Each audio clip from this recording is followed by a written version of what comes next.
আসসালামু আলাইকুম। সংবাদে আপনাদের সবাইকে স্বাগত জানাচ্ছি। আমি ফিরোজ তোহা। শুরুতেই সংবাদ শিরোনাম।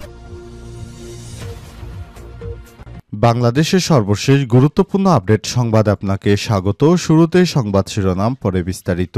শুরুতে জানাবো, প্রতারক মিনহাজের বিরুদ্ধে মামলা, গ্রেপ্তারি পরোয়ানা জারি। বিএনপির ভারপ্রাপ্ত চেয়ারম্যান তারেক রহমানের নির্দেশে প্রতারক আশরাফুজ্জামান মিনহাজের বিরুদ্ধে মামলা করেছে জাতীয়তাবাদী আইনজীবী ফোরাম। আজ বৃহস্পতিবার ঢাকার মেট্রোপলিটন ম্যাজিস্ট্রেট সারা ফারজানা হকের আদালতে সংগঠনটির কেন্দ্রীয় কমিটির সহ সম্পাদক মোহাম্মদ ইলতুত মিশ্র সওদাগর অ্যানি বাদী হয়ে মামলাটি দায়ের করেন। এরপর প্রতারক মিনহাজকে সেনাবাহিনীর একটি দল গ্রেপ্তার করেছে। এ বিষয়ে গুরুত্বপূর্ণ সংবাদ জানাবো, সঙ্গেই থাকুন।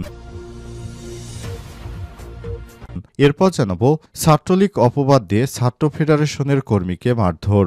বাংলাদেশ ছাত্র ফেডারেশন চট্টগ্রাম মহানগর সংগঠন শওকত ওসমান তৌকিরকে ছাত্রলীগ বলে মারধর করা হয়েছে। আজ বৃহস্পতিবার ২৭শে মার্চ বেলা ১২টার দিকে চট্টগ্রাম নগরের পাঁচলাইশ থানার মিমি সুপার মার্কেট সংলগ্ন এলাকায় এই ঘটনা ঘটে। এদিকে ঈদযাত্রা নির্বিঘ্ন করতে র্যাবের ৩ স্তরে নিরাপত্তা গ্রহণ। পবিত্র ঈদ উল ফিতরের ছুটিতে রাজধানী ঢাকা ছাড়ছেন অনেকেই। ৩ দিনের ছুটিতে যাত্রীদের ঈদযাত্রা নির্বিঘ্ন করতে ৩ স্তরের নিরাপত্তা ব্যবস্থা নিশ্চিত করা হয়েছে বলে জানিয়েছে র্যাব। আজ বৃহস্পতিবার ২৭শে মার্চ রাজধানীর গাবতলী র্যাব কন্ট্রোল রুম থেকে সংবাদ সম্মেলনে সব কথা বলেন র্যাবের CO lieutenant colonel Mohammad Mahbub Alam. এবারে জানাবো, রাজধানীর চানখারপুলে গণহত্যা মামলায় চূড়ান্ত খসড়া তদন্ত প্রতিবেদন প্রসিকিউশনে। গত ৫ই আগস্ট জুলাই অভ্যুত্থানে রাজধানী চানখারপুলে ৫ জনকে গুলি করে হত্যার ঘটনায় মানবতাবিরোধী অপরাধের মামলার তদন্তের খসড়া প্রতিবেদন প্রসিকিউশনের হাতে এসছে। এই প্রতিবেদন ঈদের পরেই ট্রাইব্যুনালে দাখিল করা হবে। এদিকে দক্ষিণ কোরিয়ায় ভয়াবহ দাবানলে নিহত ২৪। দক্ষিণ কোরিয়ার দক্ষিণাঞ্চলে একাধিক দাবানলে কমপক্ষে ২৪ জন নিহত হয়েছেন। এ সময় আহত হয়েছে অন্তত ২৬ জন। এবং সর্বশেষ জানাবো, মিলেছে মার্কিন সেনাদের ব্যবহৃত গাড়ি, নিখোঁজ ৪ সেনার উদ্ধার অভিযান চলছে। লিথুনিয়ায় নিখোঁজ যুক্তরাষ্ট্রের ৪ সেনার গাড়িটি পানিতে নিমজ্জিত অবস্থায় পাওয়া গেছে। মার্কিন সেনাবাহিনী বলছে সৈন্যদের উদ্ধারে অনুসন্ধান চলছে। বেলারুশের সীমান্ত থেকে ১০ কিলোমিটার দূরের শহর পাবরাদে জেনারেল সিলভেস্ট্রাস জুকাইস্কার ট্রেনিং গ্রাউন্ডে অনুশীলনের সময় সামরিক মহড়ার অংশ নেয় ৪ সেনা নিখোঁজ হয়েছিলেন। প্রিয় দর্শক, এতক্ষণ শুনছিলেন সংবাদ শিরোনাম, এবারে বিস্তারিত। তবে তার আগে বন্ধুরা, অনুরোধ থাকবে এই সংবাদটিতে একটি লাইক দিন। এই চ্যানেলে আপনি নতুন হয়ে থাকলে আমাদের সংবাদটি দেখতে দেখতে চ্যানেলটি সাবস্ক্রাইব করে রাখুন। কমেন্ট করে বন্ধুরা আপনার মূল্যবান মতামত জানিয়ে দিন আপনি বিশ্বের কোন দেশ থেকে বা বাংলাদেশের কোন স্থান থেকে আমাদের সংবাদটি দেখছেন এবং শুনছেন। এবারে বিস্তারিত। প্রতারক মিনহাজের বিরুদ্ধে মামলা, গ্রেপ্তারি পরোয়ানা জারি। বিএনপির ভারপ্রাপ্ত চেয়ারম্যান তারেক রহমানের নির্দেশে প্রতারক আশরাফুল মিনহাজের বিরুদ্ধে মামলা করেছে জাতীয়তাবাদী আইনজীবী ফোরাম। বৃহস্পতিবার ঢাকার মেট্রোপলিটন ম্যাজিস্ট্রেট সারা ফারজানা হকের আদালতে সংগঠনটির কেন্দ্রীয় কমিটির সহ সম্পাদক মোহাম্মদ ইলতুত মিশ্র সওদাগর অ্যানি বাদী হয়ে মামলাটি দায়ের করেছেন। বাদীর জবানবন্দি গ্রহণ শেষে আদালতে মামলা গ্রহণ করে আসামির বিরুদ্ধে গ্রেপ্তারি পরোয়ানা জারি করেন। এদিন রাষ্ট্রদ্রোহী ও সন্ত্রাসী মামলায় সেই প্রতারক আশরাফুজ্জামান মিনহাজ ওরফে মিনহাজ উদ্দিনকে গ্রেপ্তার করা হয়েছে। বুধবার শরীয়তপুরের নড়িয়া থানা এলাকা থেকে তাকে গ্রেপ্তার করে সেনাবাহিনীর একটি টিম। গত ২৫শে মার্চ বিএনপির সিনিয়র যুগ্ম মহাসচিব অ্যাডভোকেট রুহুল কবির রিজভী আহমেদ বলেছিলেন যে প্রতারক মিনহাজ উদ্দিনের সঙ্গে বিএনপির কোনো সম্পর্ক নেই। তিনি একজন প্রতারক, ধান্দাবাজ।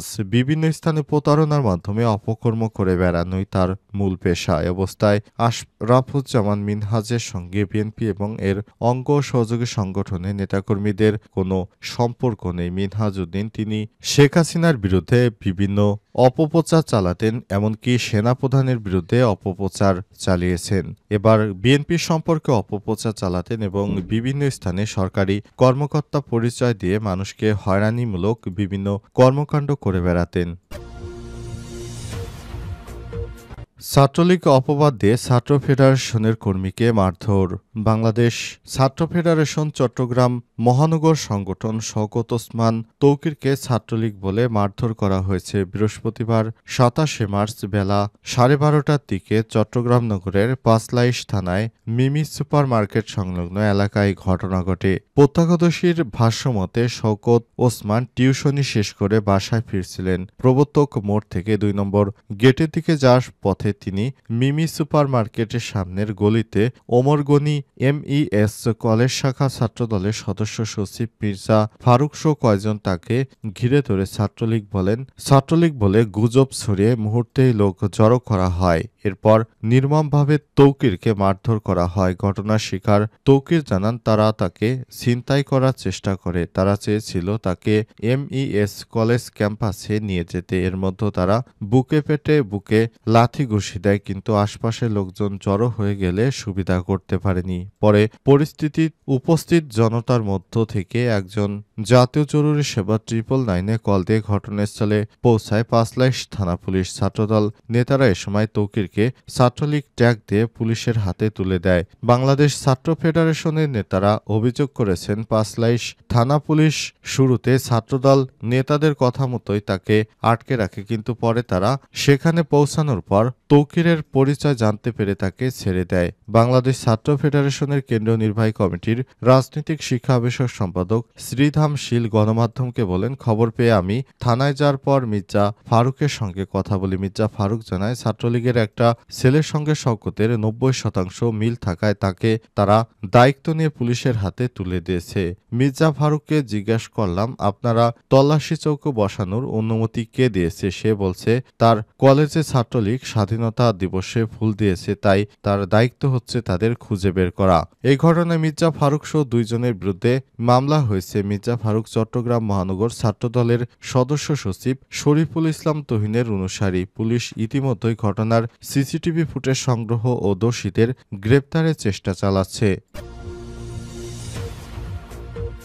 ঈদযাত্রা নির্বিঘ্ন করতে র্যাবের 3 স্তরে নিরাপত্তা গ্রহণ, বলল র্যাব। পবিত্র ঈদ উল ফিতরের ছুটি কাটাতে রাজধানী ছাড়ছেন অনেকেই। 9 দিনের ছুটিতে যাত্রীদের ঈদযাত্রা নির্বিঘ্ন করতে 3 স্তরে নিরাপত্তা ব্যবস্থা নিশ্চিত করা হয়েছে বলে জানিয়েছে র্যাব 8। বৃহস্পতিবার 27 মার্চ রাজধানীর গাবতলী র্যাব কন্ট্রোল রুম থেকে সংবাদ সম্মেলনে সব কথা বলেছেন র্যাব 4-এর CO lieutenant colonel Mohammad Mahbubul Alam. তিনি আরও বলেছেন, প্রথম স্তরে 24টি টহল কার্যক্রম পরিচালনা করা হবে। দ্বিতীয় স্তরে ছিনতাইকারী ও মলম পার্টি থেকে রক্ষা করতে সাদা পোশাকে র্যাবের সদস্যরা কর্মরত আছেন। তৃতীয় স্তরে mobile tracking striking force code করা হয়েছে, যাতে তাৎক্ষণিকভাবে ব্যবস্থা নেওয়া যায়। গাড়ি ভাড়া নিয়ে কোনো অভিযোগ পেলেই ম্যাজিস্ট্রেট থাকবেন সঙ্গে, মোবাইল কোর্টের মাধ্যমে ব্যবস্থা নেওয়া হবে। মাহবুব আলম আরও বলেছেন, এছাড়াও শপিং সেন্টার ও বাস টার্মিনালে টহল দেওয়া হচ্ছে। ঈদ উপলক্ষে ঘরমুখো মানুষ যাতে নিরাপদে এবং স্বাচ্ছন্দ্য মধ্যে বাড়ি ফিরতে পারে, স্থান ত্যাগ করতে পারে, এজন্য নিরাপত্তার খেয়াল রাখার পরামর্শ দিয়েছেন লেফটেন্যান্ট কর্নেল মাহবুব আলম। রাস্তার কারো থেকে খাদ্য গ্রহণ ও সখ্যতা না করতেও পরামর্শ দিয়েছেন। রাস্তায় অপরিচিত কেউ যদি কোনো ধরনের বিশৃঙ্খলা তৈরি করতে চায়, তাহলে 999-এ ফোন দিয়ে র্যাব সদস্যরা জানাতে বলেছে। এতে র্যাবের সদস্যরা মুহূর্তেই পৌঁছে যাবে সেই স্থানে এবং অপরাধীকে আইনের আওতায় নিয়ে আসা হবে। চানখারপুলে গণহত্যা মামলা চূড়ান্ত খসড়া তদন্ত প্রতিবেদন ট্রাইব্যুনালে। 5 আগস্ট রাজধানীর চানখারপুলে 5 জনকে গুলি করে হত্যার ঘটনায় দায়ের করা মানবতাবিরোধী অপরাধের মামলা চূড়ান্ত খসড়া তদন্ত প্রতিবেদন আন্তর্জাতিক অপরাধ ট্রাইব্যুনালের জমা দিয়েছে তদন্ত সংস্থা। বৃহস্পতিবার 27 মার্চ এই তথ্য জানিয়েছে আন্তর্জাতিক অপরাধ ট্রাইব্যুনালের চিফ প্রসিকিউটর মোহাম্মদ তাজুল ইসলাম। তিনি বলেন, ঈদের পরেই তদন্তর প্রতিবেদন ট্রাইব্যুনালে দাখিল করা হবে। চিফ প্রসিকিউটর আরও বলেছেন, যেভাবে শেখ হাসিনা নির্দেশে চানখারপুলে নিরীহ মানুষকে গুলি করে হত্যা করেছে, বিষয়টি আমরা খুবই গুরুত্ব সহকারে দেখছি। সাধারণ মানুষ সবচেয়ে বেশি চানখারপুলেই নিহত হয়েছে। রাজধানী ঢাকার প্রবেশ পথ হচ্ছে চানখারপুল মোড়। সেখানেই সব থেকে বেশি মানুষ ঢাকায় ঢোকার চেষ্টা করেছিল 5 আগস্টে। আর সেখানেই এপিবিএনের সদস্যরা, পুলিশ, র্যাব এবং অন্যান্য আইনশৃঙ্খলা রক্ষাকারী বাহিনীর সদস্যরা সদস্যরা সেখানে নির্বিচারে গুলি করে। সেখান থেকে সুজন নামে এক পুলিশের এপিবিএন সদস্যকে গ্রেপ্তার করা হয়েছে, যার একটি ভিডিও ইতিমধ্যেই সামাজিক যোগাযোগ মাধ্যমে ভাইরাল হয়েছে। সুজন কিভাবে নিরীহ মানুষকে গুলি করে হত্যা করেছে বিষয়টা এখন স্পষ্ট হয়েছে।